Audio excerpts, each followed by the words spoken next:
नमस्कार विद्यार्थी मित्रांनो, स्वागत आहे तुमचे एक्झाम माहिती आपल्या यूट्यूब चॅनलवर। तर मित्रांनो, आज इथे नागपूर रुग्णालय पाहू शकता तुम्ही, शासकीय वैद्यकीय महाविद्यालय व रुग्णालय नागपूर येथील एक रिक्रुटमेंट निघालेली आहे आणि ही डिटेलमध्ये रिक्रुटमेंट तुम्हाला या व्हिडिओच्या माध्यमातून समजून घेण्यात येईल किंवा सांगण्यात येईल। तर मित्रांनो, ही जी PDF आहे तर ही PDF जवळपास 26 पेजेसची PDF आहे। पण याच्यातले जे काही महत्त्वाचे पॉईंट आहेत तर ते महत्त्वाचे पॉईंट मी तुमच्यासमोर इथे सांगणार आहे। कॅटेगरीनुसार इथे जागा ज्या आहेत तर त्या काढण्यात आलेल्या आहेत, SC ST VJNT। त्याच्यानंतर मित्रांनो, इथे जर आपण पाहिलं तर जागा किती आहेत, टोटल जर जागा पाहिलं तुम्ही इथे, पण इथे त्याच्या पहिले रिझर्वेशन, पॅरलर रिझर्वेशन जर पाहिलं तुम्ही तर एज लिमिट इथे पाहू शकता तुम्ही। ज्या विद्यार्थ्यांचं वय 38 वर्ष, ओपनमध्ये 38 वर्षापर्यंत जे काही विद्यार्थी असतील तर त्यांचा इथं फॉर्म भरण्यासाठी ते ॲप्लिकेबल आहेत, तर ते अप्लाय करू शकतात। कॅटेगरीनुसार इथे तुम्ही तुमची जी आहे तर ते जाहिरातीमध्ये वय किती आहे तर ते पाहू शकता। ही जी PDF आहे तुम्हाला आपल्या टेलिग्राम चॅनलवर भेटून जाईल।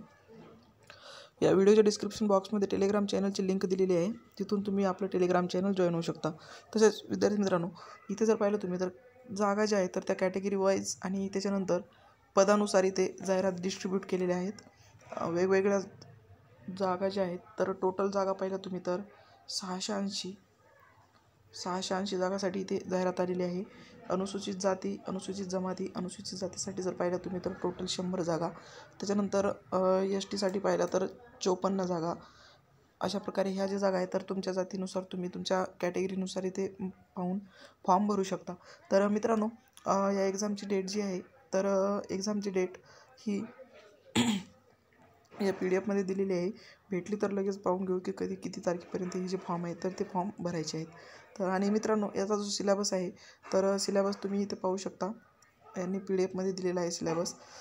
कशा प्रकारे बघा, 25 प्रश्नासाठी मराठी विचारलं जाणार आहे, 25 प्रश्नासाठी इंग्रजी, 25 प्रश्नासाठी सामान्य ज्ञान आणि बुद्धिमत्ता 25 मार्कासाठी आहे। विद्यार्थी मित्रांनो, याच्यामध्ये पेपर जो आहे तर तो IBPS घेणार आहे, त्याच्यामुळे जी परीक्षा असणार आहे तर ती TCS पॅटर्नपेक्षा थोडी वेगळी असणार आहे। तर अशा प्रकारे हे अपडेट होतं।